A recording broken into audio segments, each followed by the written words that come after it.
डिग्गी कल्याण जी की 60वीं लक्खी पदयात्रा, बारिश भी नहीं डिगा पाई श्रद्धालुओं का उत्साह। जयपुर।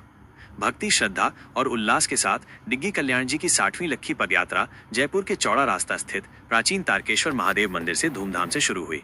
उप मुख्यमंत्री दिया कुमारी ने ध्वज पूजन के साथ इस यात्रा को रवाना किया। बारिश के बावजूद भी श्रद्धालुओं के उत्साह में कोई कमी नहीं थी।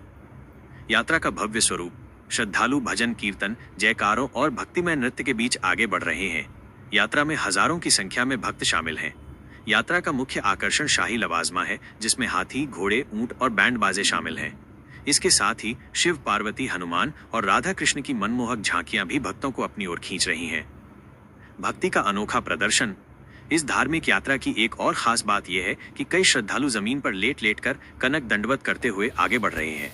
ये उनकी अटूट भक्ति और समर्पण को दर्शाता है। भंडारे और प्रसाद की व्यवस्था। ये पदयात्रा 5 दिनों में जयपुर से डिग्गी गांव में स्थित भगवान कल्याण धणी के मंदिर पहुंचेगी। यात्रा के रास्ते में जगह जगह भंडारे लगाए गए हैं, जहां श्रद्धालुओं को प्रसाद के रूप में हलवा, भुजिया, पकौड़ी, बिस्किट, नमकीन, फल, जूस और टॉफियां दी जा रही हैं। आयोजकों ने बताया कि इस साल करीब 65,000 भक्तों को प्रसाद वितरित करने का अनुमान है। इस बार मौसम को ध्यान में रखते हुए हलवा और हवा भुजिया की दोहरी प्रसादी का भी इंतजाम किया गया है। सुरक्षा और सुव्यवस्था। पदयात्रा के संचालन और व्यवस्थाएं बहुत सुव्यवस्थित हैं।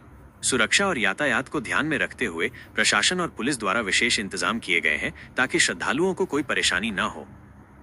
डिग्गी कल्याण जी की ये पदयात्रा सिर्फ एक धार्मिक आयोजन नहीं, बल्कि ये सामाजिक समरसता, श्रद्धा और एकता का प्रतीक भी है। हर साल बढ़ती भक्तों की संख्या इस यात्रा की लोकप्रियता और जनविश्वास को दर्शाती है। जयपुर से शुरू हुई ये यात्रा अब हजारों कदमों के साथ डिग्गी गांव की ओर बढ़ रही है, जहां 5वें दिन कल्याण धणी मंदिर में भव्य दर्शन और पूजन के साथ इसका समापन होगा।